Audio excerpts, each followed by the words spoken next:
కృపగల దేవ, మహోన్నతుడైన తండ్రి, నీ పవిత్రమైన బలమైన నామమును బట్టి మిమ్మల్ని స్తుతిస్తున్నాను. ఈ ఉదయకాలాన మమ్మల్ని సజీవులుగా ఉంచారు, అందుకే స్తోత్రాలు. ప్రభా, మీరు సజీవుడైన దేవుడు. మా విషయాలలో దినదినము మీరు చూపెడుతున్న మహాకనికరం, మహాదయను బట్టి స్తోత్రాలు తండ్రి.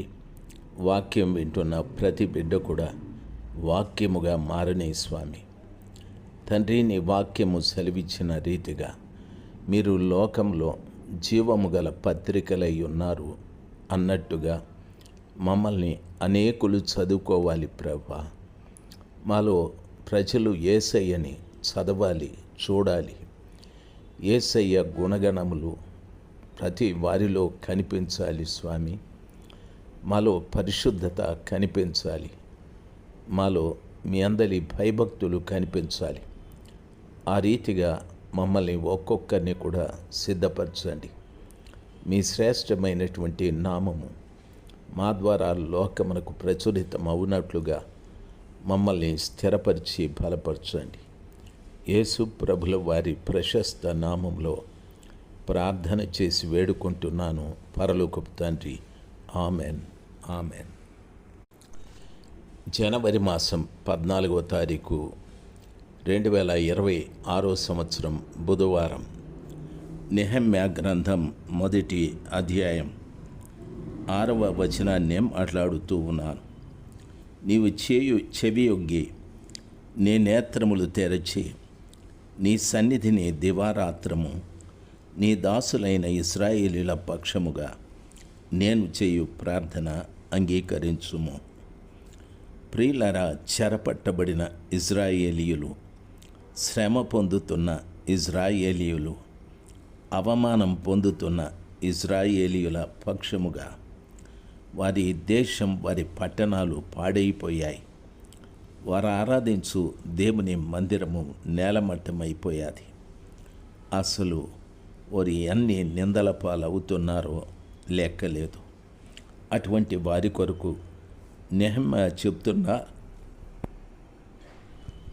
మాటేమిటి అని అడిగితే, దివారాత్రములు నేను వారి కొరకు ప్రార్థన చేయుచున్నాను. వారి పక్షంగా నేను ప్రార్థన చేయుచున్నాను.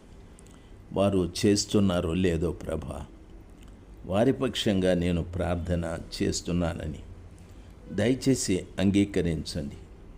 నీకు విరోధంగా పాపం చేసిన ఇశ్రాయేలు కుమారుల దోషమును నేను ఒప్పుకుంటున్నాను.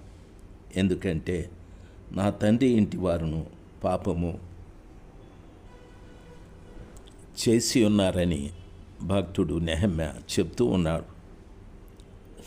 ప్రియులరా, ఈరోజు అనేకుల కొరకు ప్రార్థన చేయాలి. అవమానించబడుతున్న వారి కొరకు, పడిన వారి కొరకు, నిందల పాలు అవుతున్న వారి కొరకు, హీన స్థితిలో ఉన్నవారి కొరకు ప్రార్థన చేయాలి.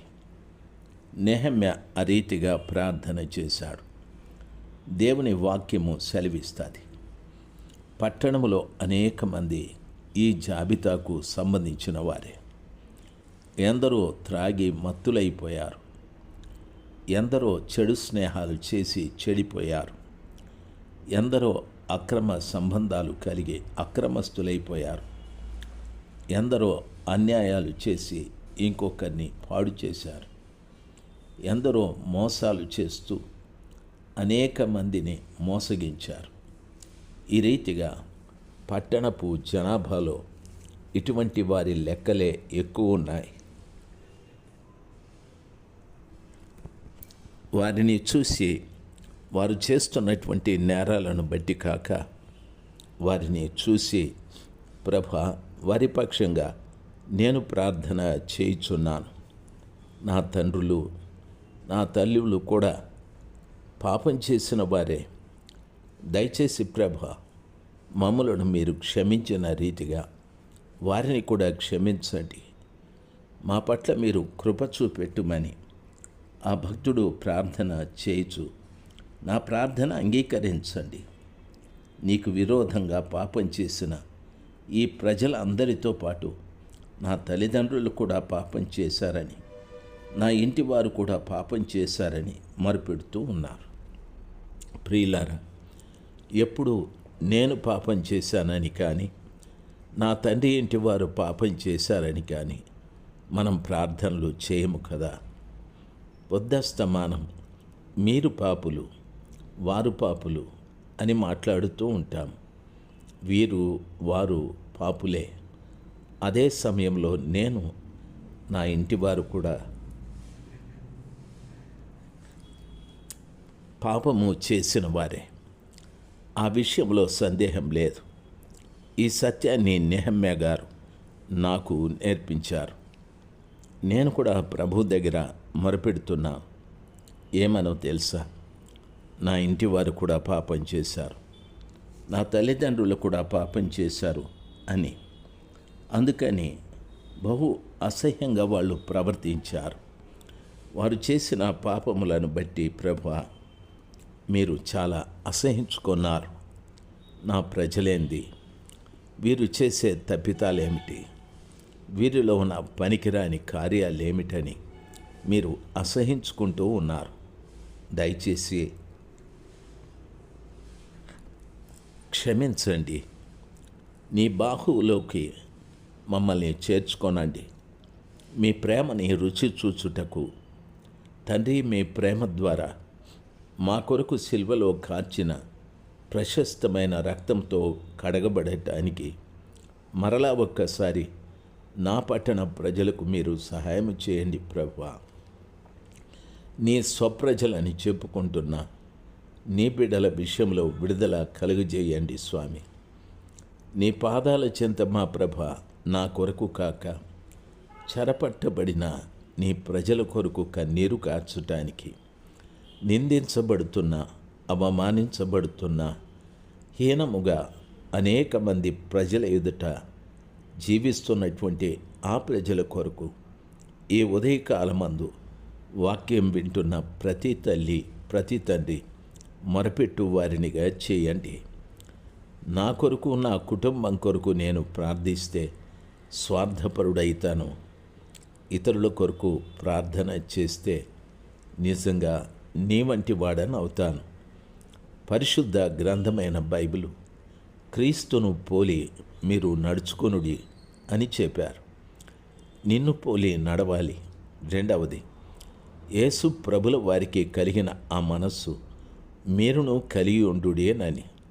మీ మనస్సు చాలా గొప్పది స్వామి. వర్తమానము, భూతకాలము, భవిష్యత్ కాలములలో ఉండ ప్రజల నిమిత్తమై గెత్సేమనే వనములో మీరు తండ్రికి విజ్ఞాపనము చేస్తూ, తండ్రి, నీ చిత్తమైతే ఈ గిన్నె నా వద్ద నుండి తొలగించుమని ప్రార్థన చేశారు. ఆ దినమున మీ ముందు కనిపిస్తున్న ప్రార్థన మీలో కలిగించినటువంటి వేదన ముఖం మీద చెమట రక్తముగా మారునంతగా అంత వేదన కలిగించాది. ప్రభువా, ఎంత వేదన పడ్డారు తండ్రి. మిమ్మల్ని పోలి మేము జీవించాలి. ఆ మనస్సు మేము కూడా కలిగి ఉండాలి. దయచేసి ఈ నశించిపోతున్న ప్రజల నిమిత్తమై మేము కూడా వేదన పడటానికి, దుఃఖపడుటకు మాకు నేర్పించండి స్వామి. మా ముఖం మీద చెమటలు, రక్తము లేకపోయినా కనీసం కన్నీళ్ళైనా మేము కార్చటానికి కృప దయచేయండి తండ్రి. మా కళ్ళు నశించిపోతున్న ప్రజల నిమిత్తమై విలపించటానికి తండ్రి, మా హృదయాలలో దుఃఖాన్ని పుట్టించండి. కఠినమైన మా హృదయాలను పగలగొట్టండి. అనేక మంది ప్రభ నాశనమునకు వెళ్ళిపోతూ ఉన్నారు, నరకానికి వెళ్ళిపోతున్నారు అనేటటువంటి ఆ భయం నాలో కూడా పుట్టని స్వామి. ఆ వేదన నాలో కూడా కలగని. వాక్యం వింటున్న ప్రతి తల్లి తండ్రిలోనూ, ప్రతి తమ్ముడు చెల్లి ఆ రీతిగానే ప్రార్థించుటకు కృప దయచేయండి స్వామి. దయచేసి సహాయం చేయండి. క్రైస్తవుడంటే వివాదాలకు వెళ్ళువాడు కాదు, పరమతాలను దూషించువాడు కాదు, పరదేవులను గురించి అసహ్యముగా మాట్లాడువాడు కాదు. క్రైస్తవుడంటే నశించిపోతున్న, చెరపట్టబడిన, హీనాతి హీనమైన జీవితాన్ని జీవిస్తున్న, నిందించబడుతున్న, అవమానించబడుతున్న, పూర్తిగా జీవితం పాడు చేసుకున్న వ్యక్తుల కొరకై బూడిద రాసుకొని, గోనెపట్ట కట్టుకొని ప్రభు పాదాల చెంత కన్నీరు కార్చే వ్యక్తులని క్రైస్తవులకు అర్థం కావాలి స్వామి. అనేక మంది వేదికల మీద నిలబడి ఇప్పుడే నిన్ను దేవుడు ఆశీర్వదిస్తాడని గొప్ప గొప్ప మాటలు చెప్తూ ఉంటారు. మీరు ఆశీర్వదించే దేవుడే, దీవించే దేవుడే. మీ ఆశీర్వాదం తరతరాలు నిలిచి ఉంటుంది. అయితే నశించిపోతున్న ఆత్మల పట్ల భారం లేని క్రైస్తవుడు ఎందుకు? నశించిపోతున్న ఆత్మల పట్ల కన్నీరు కార్చని క్రైస్తవ్యం ఎందుకు? నశించిపోతున్న ఆత్మల పట్ల గుండెలు బాదుకోనటువంటి వ్యక్తి జీవితం ఎందుకు? ఈ తరములో అలాంటి వారిని మీరు సిద్ధపరచుమని ప్రార్థిస్తున్నారు. అలాంటి వారి కొరకై మీరు ఎదురు చూస్తున్న దేవుడని నేను ఎరుగుదును ప్రభువా. దయచేసి అటువంటి బిడ్డలను దయచేయండి. ఈరోజు వాక్యం వింటున్న ప్రతి తల్లిని, తండ్రిని అనేకుల కొరకు కన్నీరు కార్చే బిడ్డల్నిగా చేయండి. వారి కోసం, వారి కుటుంబం కోసం కాదు, వారి పిల్లలు, వారి భవిష్యత్తు కాదు, తమ ముందు కనిపిస్తున్న గ్రామం, కనిపించే పట్టణం, కనిపించే జనం కొరకు విలపించే వ్యక్తులుగా మార్చండి. మీరే మహిమ పొందుకొనండి స్వామి. సమస్త ఘనత మహిమలు మీకే. యేసు ప్రభుల వారి నామంలో ప్రార్థన చేసి వేడుకుంటున్నాను పరలోకపు తండ్రి. Amen, amen. 7వ వచనము పూర్తయ్యారు.